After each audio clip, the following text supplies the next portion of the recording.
Hi, ഞാൻ ഷസാൻ Arshad. Doctor JP's ക്ലാസ്സസിൽ ഈ year repeat ചെയ്ത സ്റ്റുഡൻ്റാണ്. ഞാൻ അത്തോളിയിൽ നിന്ന് വരുന്നു.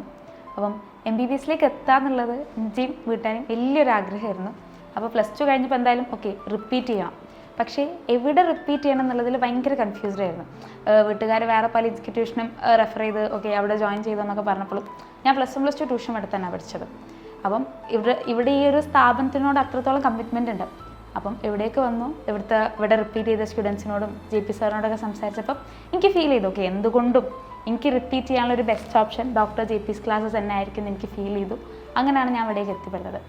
ഡെഫിനറ്റ്ലി റിപ്പീറ്റിൻ്റെ തുടക്കത്തിലുള്ള ദിവസമൊക്കെ ഭയങ്കര ബുദ്ധിമുട്ടായിരുന്നു. നമുക്ക് ആ ട്രാക്കിലേക്ക് കയറാൻ പറ്റാണ്ടും അങ്ങനെ ആകെപ്പാട് അതായിരുന്നു. എത്ര പഠിച്ചിട്ടും നമ്മൾ വിചാരിച്ച മാർക്കോ റാങ്കോ കിട്ടുന്നില്ല. അങ്ങനെ ആകെപ്പാട് പ്രശ്നമായിരുന്നു. എനിക്ക് പിന്നെ ആദ്യം തന്നെ അറിയായിരുന്നു ഞാൻ ഫിസിക്സിൽ ഭയങ്കര വീക്കാന്നുള്ളത്. ഇപ്പോഴുമാണ്, അന്നുമായിരുന്നു. ഇപ്പം പിന്നെ എക്സാം കഴിഞ്ഞപ്പോൾ വലിയ കുഴപ്പമില്ല. അപ്പോൾ ഫിസിക്സിൽ വീക്കാന്ന് പറഞ്ഞോട് കൂടുതൽ സമയം ഫിസിക്സിലാണ് ഇൻവെസ്റ്റ് ചെയ്തത്. പിന്നെ നമ്മൾ ട്രാക്ക് കയറി പിന്നെയാണ് റാങ്കൊക്കെ കയറാൻ തുടങ്ങിയത്. അപ്പോഴാണ് ഒന്നും കൂടി കോൺഫിഡൻ്റ് ആയത്. അപ്പം അതിന് മെയിൻലി ഹെൽപ്പ് ചെയ്ത ഡെഫിനറ്റ്ലി ഇവിടുത്തെ ഫാക്കൽറ്റീസ് തന്നെയാണ്. അപ്പോൾ ഫാക്കൽറ്റീസിനെ പറയുകയാണെങ്കിൽ നമുക്ക് ഫിസിക്സിൽ ആർജീസിന് ഓരോ ഷോർട്ട് കട്ട്സും സാറിൻ്റെ മെത്തേഡ്സൊക്കെ ഞാൻ പറഞ്ഞില്ല, ഫിസിക്സിൽ ഞാൻ ഓൾറെഡി ഭയങ്കര വീക്കാണ്. അപ്പോൾ സാറിൻ്റെ മെത്തേഡ്സും സാറിൻ്റെ ഷോർട്ട് കട്ട്സൊക്കെ ഭയങ്കരമായിട്ട് എന്നെ ഹെൽപ്പ് ചെയ്തിട്ട്. അതുപോലെ സച്ചിൻ സാറ് കോൺസെപ്റ്റ്സൊക്കെ ഭയങ്കര അടിപൊളിയാണ്. സാറ് ഭയങ്കര ഓരോ കോൺസെപ്റ്റ് പറയുന്ന രീതിയും അത് നമുക്ക് കിട്ടും. അതുപോലെ കെമിസ്ട്രീനെ പറ്റി പറയുകയാണെങ്കിൽ ഹംദാൻ സാറ് ക്ലാസ്സിലിരുന്ന് കഴിഞ്ഞാൽ പിന്നെ നമുക്ക് NCERT വായിക്കണം. കാരണം NCERTയിലെ എല്ലാ പോയിൻറ്റും സാറ് നോട്ടിൽ കറക്റ്റ് നോട്ട് ചെയ്ത് തന്നിട്ടുണ്ടാവും. പിന്നെ നമുക്കൊരു NCERT വീണ്ടും വായിക്കേണ്ട ആവശ്യം വരുന്നില്ല. അപ്പോൾ അത്രയും നമ്മൾ ക്ലാസ്സിൽ തന്നെ തറവായിപ്പോൾ ഓരോ കോൺസെപ്റ്റും ഓരോ പോയിൻറ്റും നമ്മൾ പോലും NCERT കാണാത്ത പോയിൻ്റൊക്കെ സാറ് നോട്ട് നോക്കിയാൽ കാണാം.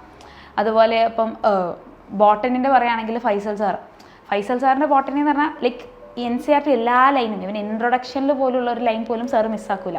ഇൻട്രൊഡക്ഷനിൽ വരെയുള്ള എല്ലാ ലൈനും എടുത്ത് അത്രയും NCERT ഓരോ ലൈൻ ബൈ ലൈൻ പോയിട്ടുണ്ട്. ഇപ്പം സുവോളജി പറയുകയാണെങ്കിൽ JP സാർ ആയിക്കോട്ടെ ഫവാസ് സാർ ആയിക്കോട്ടെ, രണ്ടാളും അതും NCERT ലൈൻ ബൈ ലൈൻ പോയതുകൊണ്ട് അങ്ങനെ ഫാക്കൽറ്റീസിൻ്റെ സപ്പോർട്ടോട് പിന്നെ റാങ്കൊക്കെ കയറി വരാൻ തുടങ്ങി. അപ്പോൾ കോൺഫിഡൻ്റ് നമ്മളെ കൊണ്ട് കൂട്ടിയാൽ കൂടും എന്നുള്ളൊരു തോട്ട് വന്നു. അങ്ങനെ പോർഷൻസൊക്കെ കഴിഞ്ഞ് പിന്നെ നമുക്ക് ഒരു January 1 ആയപ്പോഴത്തേക്ക് നമ്മുടെ മൊഡ്യൂൾസ് സ്റ്റാർട്ട് ചെയ്യാൻ തുടങ്ങി. അപ്പോഴാണ് ശരിക്കും ഭയങ്കരമായിട്ട് കോമ്പീറ്റ് ചെയ്യാൻ സ്റ്റാർട്ട് ചെയ്തത്. ബിക്കോസ് അതുവരെ ഞാൻ റിപ്പീറ്റർ ബാച്ചിലാണ് പഠിച്ചത്. അപ്പോൾ അതുവരെ ഞാൻ കോമ്പീറ്റ് ചെയ്തത് റിപ്പീറ്റേഴ്സുമായിട്ടായിരുന്നു മോസ്റ്റ്ലി. പക്ഷേ പിന്നെയാണ് ഈ റിപ്പീറ്റേഴ്സും സൂപ്പർ ബാച്ചായിട്ടും അതുപോലെ T720 ആയിട്ടും അങ്ങനെ അവിടുത്തെ സൂപ്പർ ബാച്ചൊക്കെ ആയിട്ട് കോമ്പീറ്റ് ചെയ്യാൻ തുടങ്ങിയപ്പം ആകെപ്പാടെ ഉള്ള കോൺഫിഡൻസ് കൂടി പോകാൻ തുടങ്ങി. കാരണം റാങ്ക് ലിസ്റ്റിൽ എത്ര പഠിച്ചിട്ടും റാങ്ക് ലിസ്റ്റിൽ കയറി പറ്റാൻ കഴിയുന്നില്ല. ഓരോയിട്ട് കോമ്പീറ്റ് ചെയ്തിട്ട് അങ്ങോട്ട് എത്തുന്നില്ല. അങ്ങനെ ആകെ ഡൗണായി. പിന്നെ ഇതിനെ കൊണ്ട് കൂട്ടിയാൽ കൂടുമോ, മതി, നിർത്താം എന്നൊക്കെ തോന്നിയിരുന്നു. അപ്പോഴാണ് JP സാർ വന്ന് സംസാരിക്കുന്നത്. സാറിനോട് ഇങ്ങനെ പറഞ്ഞു, ഇല്ല സാറേ എന്നെ കൊണ്ടത് പറ്റൂല, ഞാൻ നിർത്തല എന്നൊക്കെ ഞാൻ പോയി സാറിന് പറഞ്ഞു. അപ്പോൾ തന്നെ സാറ് ഭയങ്കര സാറ് ഇങ്ങനെ നല്ല നമുക്ക് സമയമുണ്ട്, പഠിച്ചെടുക്കാം എന്നൊക്കെ പറഞ്ഞിട്ട് സാറ് സംസാരിച്ചാൽ ഞാൻ മനസ്സിലാക്കിയെടുത്തോളം നമ്മൾ എത്ര ഡൗണായി നമ്മൾ ആകെ അവസ്ഥയായി നിൽക്കുകയാണെങ്കിലും JP സാറ് നമ്മൾ വന്ന് സംസാരിച്ച് ആവുന്നതേ ഉള്ളൂ. അത് എനിക്ക് നല്ല ഇവിടെ പഠിച്ച ഓരോ സ്റ്റുഡൻറ്റിനും അതങ്ങനെ ആയിരിക്കും. നമ്മൾ എത്ര ഡൗൺ ആവുകയാണെങ്കിലും JP സാറിനോട് നമ്മൾ സംസാരിച്ച് കഴിഞ്ഞാൽ നമ്മളത് ആവും. അതെങ്ങനെയാണെന്ന് അറിയില്ല, അത് സാറിൻ്റെ ഒരു വേ ആണ്. നമ്മൾ എങ്ങനെയാണെങ്കിൽ നമ്മൾ ആവും. പിന്നെ സാറ് സംസാരിച്ചു, പിന്നെ മെൻറ്റർ വന്ന് സംസാരിച്ചു. അങ്ങനെ ആകെപ്പാട് ഒന്നും കൂടി നല്ലോണം ട്രൈ ചെയ്യാന്നുള്ളൊരിത് വന്നു. അങ്ങനെ കുറച്ചും കൂടി ഭയങ്കരമായിട്ട് പഠിക്കാൻ തുടങ്ങി, ഭയങ്കരമായിട്ട് വർക്ക് ചെയ്യാൻ തുടങ്ങി. അങ്ങനെ പിന്നെ കുറച്ച് കഴിഞ്ഞപ്പം അങ്ങനെ റാങ്ക് ലിസ്റ്റിൻ്റെ മുകളിലോട്ട് വന്നു തുടങ്ങി. അപ്പോൾ പിന്നെ ഫൈൻ, എനിക്ക് പറ്റും എന്നുള്ളൊരു തോട്ടിലേക്ക് എത്തി. JP'സിൻ്റെ എക്സാം സീരീസിനെ പറ്റി പറയുകയാണെങ്കിൽ നമുക്ക് 3 ലെവലിലുള്ള പേപ്പേഴ്സ് ഉണ്ടായിരുന്നു. ഈസി ഉണ്ടായിരുന്നു, മോഡറേറ്റ് ഉണ്ടായിരുന്നു, ഡിഫിക്കൽട്ടും ഉണ്ടായിരുന്നു. അപ്പോൾ നമുക്ക് ഈസി എക്സാം ചെയ്ത് നമ്മൾ കോൺഫിഡൻ്റ് ആവും, നല്ലോണം സ്കോർ ചെയ്യാൻ പറ്റുന്നുണ്ട്, സിമ്പിൾ. പക്ഷേ ടഫിലേക്കൊക്കെ മോഡറേറ്റും കുഴപ്പമില്ല. പക്ഷേ ടഫ് എക്സാംസ് ഒക്കെ എഴുതുമ്പോൾ ആകെപ്പാടെ അപ്പോൾ നീറ്റിന് എത്ര ടഫൊക്കെ ചോദിക്കുമോ എന്നുള്ളൊരിതായി. അപ്പം JP സാർ എപ്പോഴും നമ്മൾ പറയുന്ന ഡയലോഗാണ്, നിങ്ങൾക്ക് എക്സാം ടഫാണെങ്കിൽ എല്ലാവർക്കും എക്സാം ടഫായിരിക്കും, നിങ്ങൾക്ക് എക്സാം ഈസി ആണെങ്കിൽ എല്ലാവർക്കും എക്സാം ഈസി ആയിരിക്കും. സാർ എപ്പോഴും എക്സാം പേപ്പറിൻ്റെ പാറ്റേൺ നമുക്കിങ്ങനെ മാറ്റി ഇടുമ്പോഴും സാറ് പറയുന്ന ഡയലോഗാണ്, നിങ്ങൾക്ക് എക്സാം ടഫാണെങ്കിൽ എല്ലാവർക്കും ടഫായിരിക്കും എന്നുള്ളത്. ശരിക്കും പറയുകയാണെങ്കിൽ നീറ്റിൻ്റെ എക്സാം ഹാളിൽ നിന്ന് എനിക്ക് ആ ഡയലോഗ് തലയിലേക്ക് വന്നിക്കുക. കാരണം എക്സാം ടഫായി തുടങ്ങിയപ്പം എനിക്ക് തോന്നി എനിക്ക് എക്സാം ടഫാണെങ്കിൽ എല്ലാവർക്കും ഡെഫിനറ്റ്ലി എന്തായിരിക്കും ടഫായിരിക്കും എന്നുള്ളത് തോന്നിയിട്ടുണ്ടായിരുന്നു. നമുക്ക് ലാസ്റ്റ് ഒരു 3 എക്സാംസ് നീറ്റിന് ഒരു 1 വീക്കൊക്കെ ഉള്ള ടൈമിൽ നമുക്ക് കറക്റ്റ് നീറ്റ് അറ്റ്മോസ്ഫിയർ കിട്ടാൻ വേണ്ടിയിട്ട് നമുക്കൊരു സ്കൂളിൽ നിന്ന് നമുക്ക് എക്സാംസ് നടത്തിയിട്ടുണ്ടായിരുന്നു.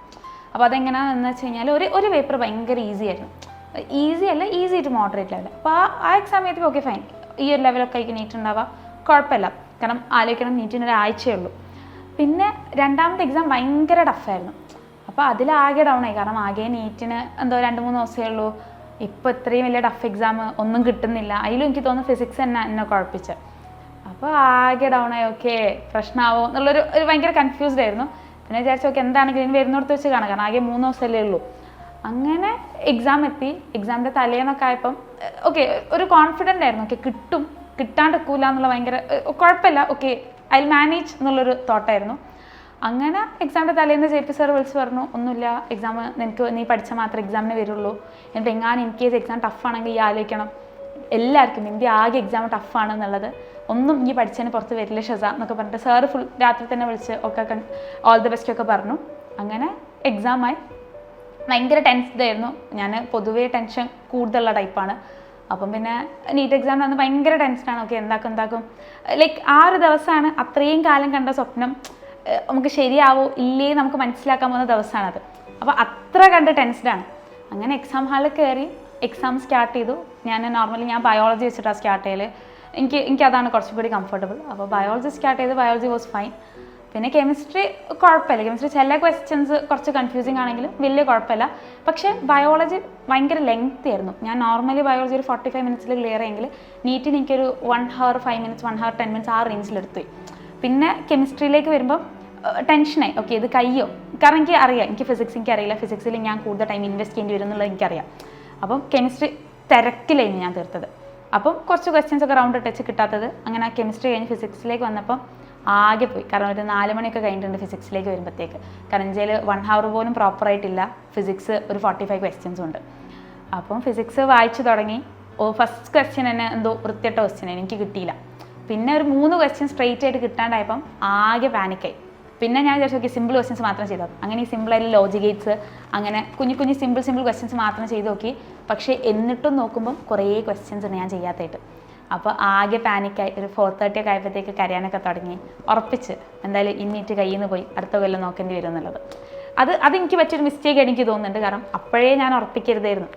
4:30 ആയപ്പോൾ തന്നെ ഞാൻ കരച്ചിലൊക്കെ തുടങ്ങി. ഓക്കെ മതി കിട്ടട്ടെ എന്നുള്ള രീതിയിൽ ബാക്കി ആകെ കയ്യിൽ നിന്ന് പോയി. പിന്നെ ജസ്റ്റ് ആ കരച്ചിലിൻ്റെ ഇതിൽ അറിയുന്ന മാത്രം എന്തെല്ലാം എഴുതി പറ്റുന്നൊക്കെ ചെയ്ത് OMR ഇതാക്കി ഇറങ്ങിയപ്പോൾ ഇങ്ങനെ പപ്പ പുറത്ത് നിൽക്കുന്നുണ്ട്. ഓക്കെ കിട്ടിയോ എന്ന് വെച്ചിട്ടുണ്ട്. ഞാൻ പറഞ്ഞില്ല പോയി എന്ന് പറഞ്ഞാൽ എക്സാം ഹാളിൽ നിന്ന് ഞാൻ കരച്ചിലൊക്കെ തുടങ്ങിക്ക്. എക്സാം ഹാളിൽ നിന്ന് ഇറങ്ങിയിട്ടും കരച്ചിൽ തന്നെ. പിന്നെയാണ് സാറ് വിളിച്ചതും ഇങ്ങനെ സ്കോർ നോക്കിയോന്ന് പറഞ്ഞു. ഞാൻ പറഞ്ഞു ഞാൻ സ്കോർ നോക്കുന്നില്ല, കാരണം എനിക്ക് ഉറപ്പാ ഇപ്രാവശ്യം എനിക്ക് കിട്ടില്ല എന്നുള്ളത് പറഞ്ഞു. അപ്പോൾ സാർ പറഞ്ഞില്ല ജസ്റ്റ് നോക്കി നോക്ക്. അപ്പോൾ കൗണ്ട് ചെയ്തപ്പോൾ കുഴപ്പമില്ലാത്ത സ്കോറുണ്ട്. അപ്പോൾ സാർ പറഞ്ഞാൽ നമുക്ക് നോക്കാം. പിന്നെ രാത്രി ആയപ്പോഴത്തേക്ക് കട്ട് ഓഫിൻ്റെ വീഡിയോസൊക്കെ വന്ന് കിട്ടും എന്നുള്ളൊരു എക്സ്പെക്റ്റേഷൻ വന്നു. ഓക്കെ മേ ബി കിട്ടാൽ മതി. പിന്നെ മെഞ്ഞാന്ന് റിസൾട്ട് വന്നപ്പോഴാണ് ആകെ ഓക്കെ കിട്ടി എന്നുള്ള ഒരു സംഭവം വന്നത്. ഇപ്പം അൽഹംദുലില്ലാഹ് ഭയങ്കര ഹാപ്പിയാണ് ഞാനും വീട്ടുകാരും എല്ലാവരും. അങ്ങനെ MBBS എന്നുള്ളതിലേക്ക് കയറാൻ പോവാണ് ഇൻഷാ അല്ലാഹ്.